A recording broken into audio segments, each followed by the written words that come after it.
circle. I just thought the college experience was so interesting because people who have been exposed to their culture their whole life and denied it embrace it when they get to college because they're so far removed from the Heights or Spanish Harlem or Brooklyn or wherever they're from that they start embracing it and realizing that they were surrounded by it the whole time. So they start seeing things, or we start coming together when we start hearing and seeing things that are familiar to us.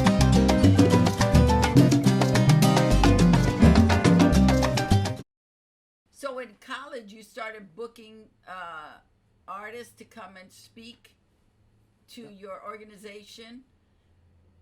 And what did you learn from that process? Because that's a whole process unto itself. So I got infatuated with um, creating spaces for people to learn, right, that were outside of the classroom. So I basically developed the Alianza Latina conference at Westbury with some of my frat brothers. What's it I mean, called? it was already a conference. What was the conference Oh, called? the conference was called Alianza Latina. Okay. And I started, since I had started the website on campus during class, And the website was sofritoforyoursoul.com. okay. So sofritoforyoursoul.com was created while I was in my freshman year at college.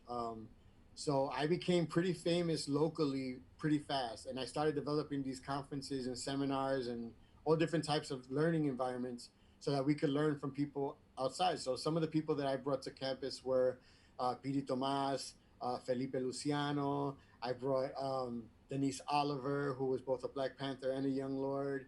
I brought all different types of poets. I was fortunate enough to meet some of the New Yorican poets in my time in the city, and I managed to get La Bruja to her first paid gig ever on a college campus.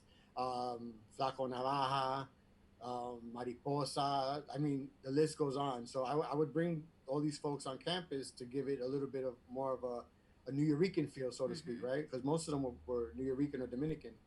Um, and I really, really enjoyed creating those types of spaces. So eventually, when I leave college and the website becomes bigger and starts going international, I end up deciding that my mission in life is to continue to create spaces where we learn outside of the collegiate circle. I just thought the college experience was so interesting because people who have been exposed to their culture their whole life and denied it embrace it when they get to college because they're so far removed from the Heights or Spanish Harlem or Brooklyn or wherever they're from that they start embracing it and realizing that they were surrounded by it the whole time. So they start seeing things, or we start coming together when we start hearing and seeing things that are familiar to us. So I thought that everybody in the community deserved an opportunity to have that type of space. So let's go back. So Mhm. let's go back. You created a website called Sofrito for Your Soul. Why? I created it because I love Latino culture. I realized that a lot of our history wasn't in history books. It wasn't in our text that we were learning in school. And I wanted to create a space for the average person like you and me to be able to share narratives that connect us. So it started off as my poetry blog, like me sharing my poetry. Then next thing you know, people were like, I wrote something because I was inspired by your True Boricua poem and I want you to share it to see what people think about it. So then I started sharing other people's poetry. Then I started opening up open mics across the college campuses in Long Island and in New York. Uh, then next thing you know, I got involved with a group of women who were sending care packages to Boricua soldiers in the Middle East during wartime. So we started putting together these care packages with pilones and dulce de coco and all these different cookies and whatever. So I became really popular very fast, and it's in a time where social media is not really happening yet, right? It's kind of Right. slowly, like we're starting to be on the internet. It was more AOL days or whatever. Then all of a Dial sudden, up. It was more dial up days. absolutely, this AOL disc. So then something shifts, something that really kind of like that the catalyst for me being like international Yes. influencer or somebody who's influential is a platform started with three different websites. It's called Community Connect, and they started three websites: Black Planet, Migente.com, and Asian Avenue. So three websites of color. AOL had just shut down what was a walled garden, their closed internet. Now it's an open internet, right? Now you can go to www and go to any website you wanted to.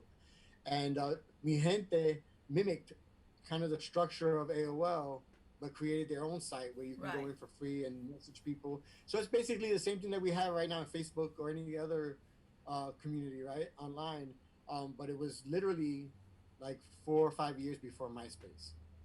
So we, as Latinos, as people of color, blacks, Asians, we were all over indexing on the internet years and years before what they call the beginning of social media.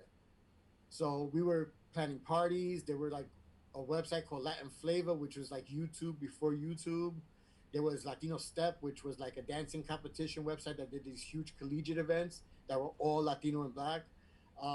So I was in the mix of all that. I was in the mix of all these great companies kind of surging on the internet, and we had our own community, right? The poetry community. We had the dancing, the arts. We had, you know, programs like Latea, La Sea, New Yorican Poets Cafe, and we were all kind of like in this closed community trying to share different events and whatnot. So we were really early to that game, which allowed me to start creating digital assets for companies coming onto the internet that wanted to appeal to Latinos. They really liked the aesthetic of my website, so they would start inquiring about. So people, I didn't even decide that I was going to create a web design company. People came to me and were like, "Can you do what you did for yourself for me?" And I just started creating content and banners and ads and all kinds of different. And then you started a company, Sofrito Media, right? Yeah, From so that? that's yeah. I created a company called Sofrito Media Group, which is like kind of the umbrella for all my creative endeavors. Um, once once we get past the MySpace era, right? Once MySpace came into the picture, I partnered up with somebody named Juan Papo Santiago, Papo Swiggity, as he's known on Mi Gente. He was really funny because when you go to MySpace, I don't know if you remember MySpace, but Oh, when you of went to course. MySpace, your first friend was Tom. Right. Remember that? Remember Yes. Tom? Yes. So Tom was your first friend. On Mi Gente, your first friend was Papo Swiggity. Okay. And it wasn't that he was part of the website and he wasn't paid staff or anything.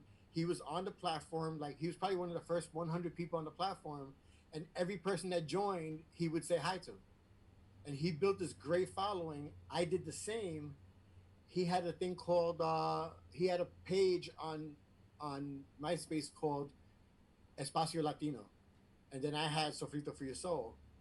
And we had a lot of conversations about the community. We talked about the middle class Latinos, like where's the middle class, or is it possible for there to be a middle class that would emerge from the hood? We had very philosophical conversations, and eventually somebody from the hood, a reformed drug dealer that bought some property and had a bar in Williamsburg, approached Papo about potentially using the space for cultural events. So that's where Capicu was born in March of 2004, the same month that my mentor passed away. We started. No, I'm sorry. No, I'm wrong. March of 2007. 2007. We started Capicu at this little like bar called Area 51. Um, and it was funny because people told us, you know what, nobody wants to go to the New York in Brooklyn. Like nobody wants that. Like, what are you doing? We had over 200 people in attendance the first night. Wow. And I'm talking about legends Wow. legends in poetry. Bobby Gonzalez. You're talking about Flaco Navaja, La Bruja. We're talking about like major Mm-hmm. players in the poetry scene. Were there for our first night.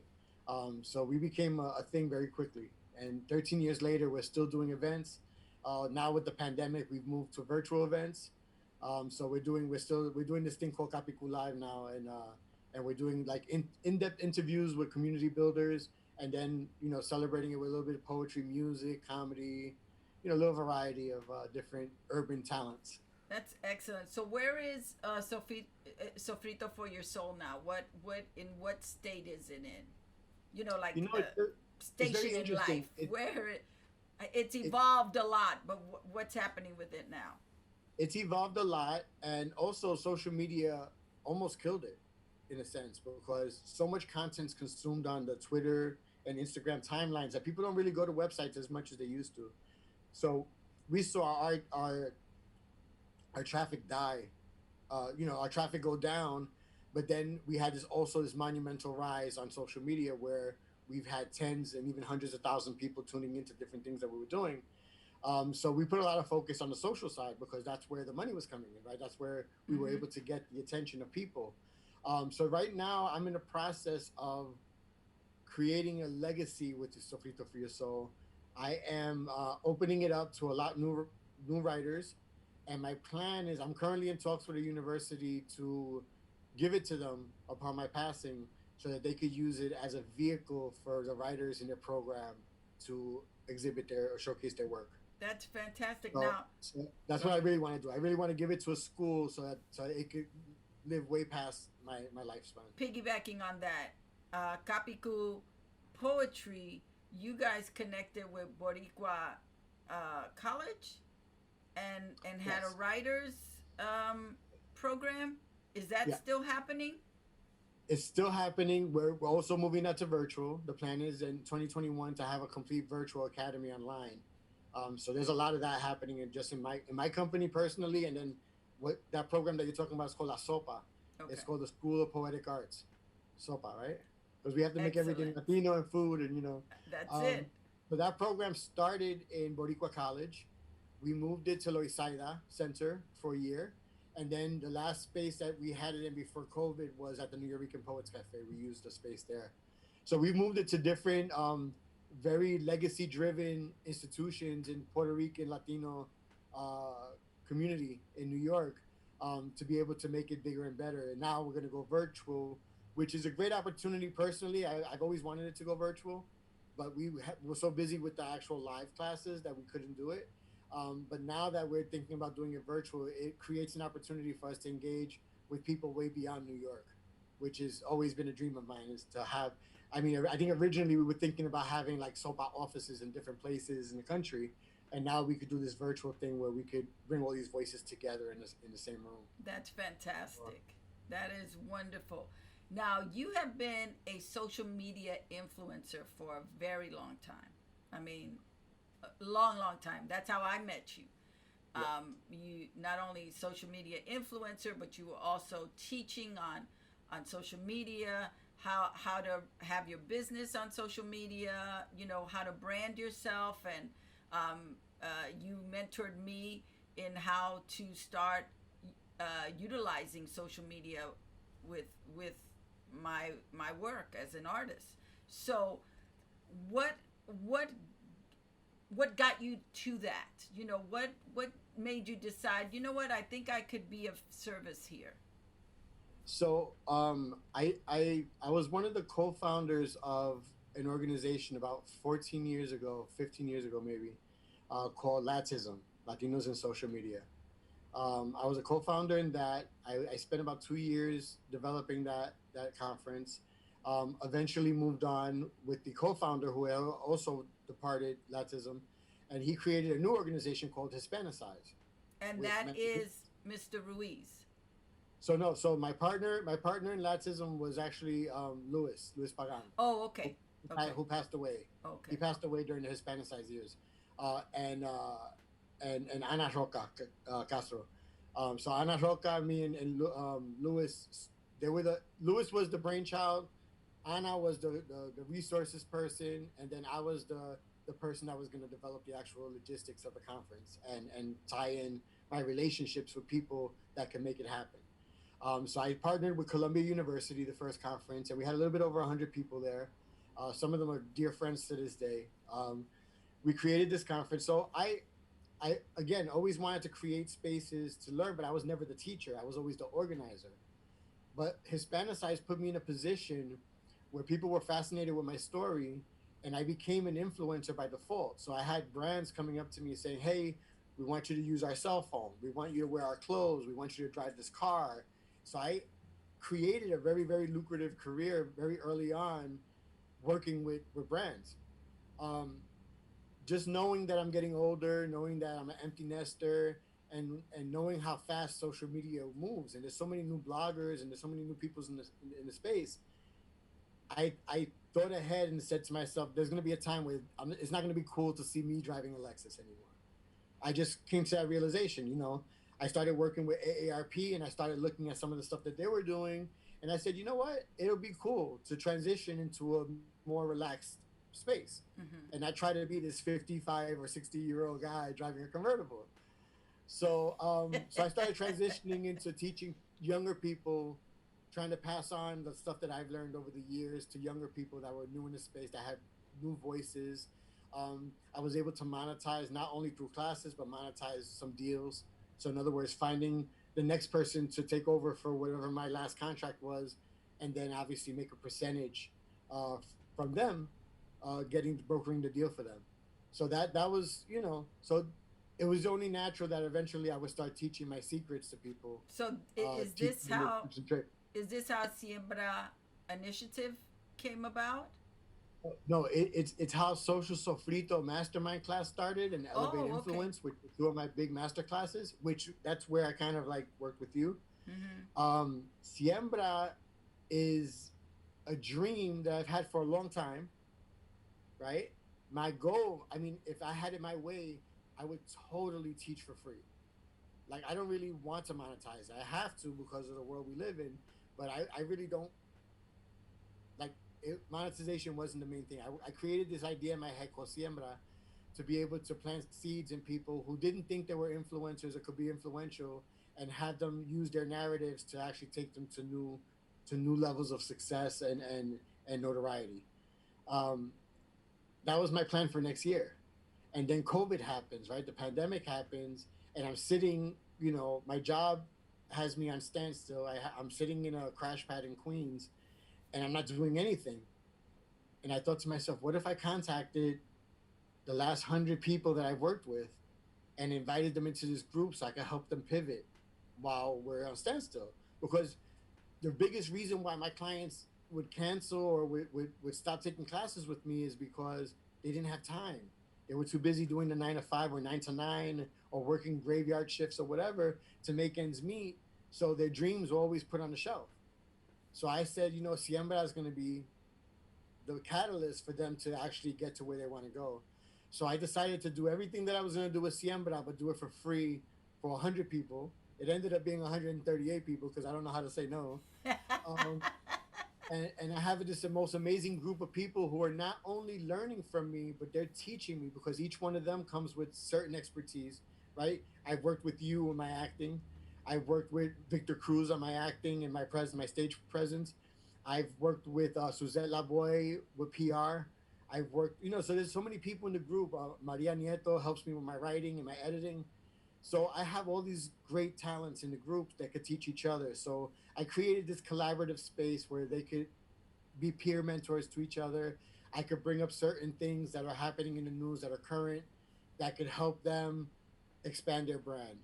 So now I have these 140 people that have inspired me to actually take it a step further. So I'm doing right now, I'm in the process of doing a series of classes that are open to the general public. And the idea is that I'm going to create something called the Siembra Collective, where we're going to have some closed pages that have incredible content. And instead of you hiring me as a coach to do like impact, like I'll still do coaching work, but instead of, if you don't have the money, if you don't have the money to invest, but you have the time and you have the will, you can go into this community and you could take advantage of some of the digital courses that I've created in the past and have this incredible community that's all different stages of life, helping and sharing and building. So that's what I'm building right now, and I'm super excited about it because it's like a dream come true. And it's deeper than Sofrito, because Sofrito was like my grandmother and the foundation of flavor and who we are as people and all that kind of stuff. But Siembra goes before that. It's the precursor. Siembra is us planting the seeds and making the recao, like growing the recao and having a Yes, cosecha yes, yes. in order to be able to make the Sofrito. So I'm taking people further back and bringing them to the essence of their narratives.